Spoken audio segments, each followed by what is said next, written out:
Hello বন্ধুরা, welcome back to my channel. আজকে দেখাবো চিংড়ি দিয়ে বাঁধাকপির তরকারি। তাহলে দেখো প্রথমেই কি কি আছে। টমেটো কাটা রয়েছে, কাঁচা লঙ্কা আছে 4-5টা, আর আদাও কেটে রাখা রয়েছে। সবটা একসাথে এবার পেস্ট করে নেওয়া হলো। তারপরে কড়াইতে তেল দিয়ে সেই তেলটা গরম করে তার মধ্যে জিরে, শুকনো লঙ্কা ফোড়ন দিয়ে আলুগুলোকে দিয়ে দেবো। বাঁধাকপিতে কিন্তু আলু ছাড়া একদম ভালো লাগে না, এই জন্য দেখো আলুগুলোকে এখানে ভেজে নিলাম। আলুটা নুন দিয়ে ভেজে নেওয়ার পর আলুটা তুলে রেখে সেই তেলের ভিতরেই বেটে রাখা মশলাটা দিয়ে দিলাম। মশলাটা একটু নেড়ে চেড়ে এর মধ্যে হলুদ গুঁড়ো দিলাম। এখানে কিন্তু আর নুনটা আগে থেকে আমি দেবো না, কারণ যেহেতু আলুতে আমি প্রথমে নুনটা দিয়েছিলাম, এই জন্য পরে কিন্তু নুনটা আমি সেইভাবে দিইনি।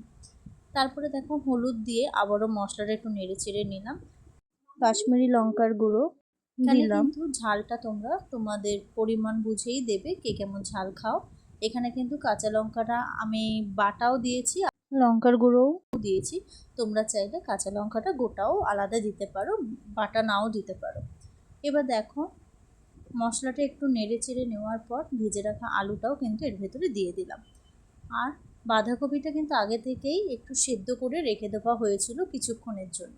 সেই বাঁধাকপিটা এই আলু আর মশলাটার ভেতরে দিয়ে দিলাম। সমস্তটা একসাথে এবার নেড়ে চেড়ে নেব, কিছুক্ষণ ঢেকে রাখবো। ঢেকেই কিন্তু পুরো রান্নাটা আজকে করতে হবে। তারপরে দেখো একটু চিংড়ি মাছ ভেজে রেখেছিলাম, চিংড়ি মাছ ভাজাটাও কিন্তু এখানে দিয়ে দিলাম।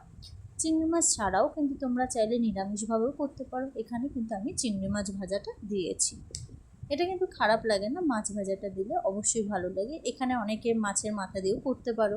তাহলে দেখো রান্নাটা আমার কতটা কমপ্লিট হয়ে গেছে। এটা কিন্তু অনেকক্ষণ ঢেকে রেখেই করা হয়েছে। তাহলে আমি সার্ভ করে নিই। অবশ্যই লাইক এবং সাবস্ক্রাইব করে দেবে। Thank you.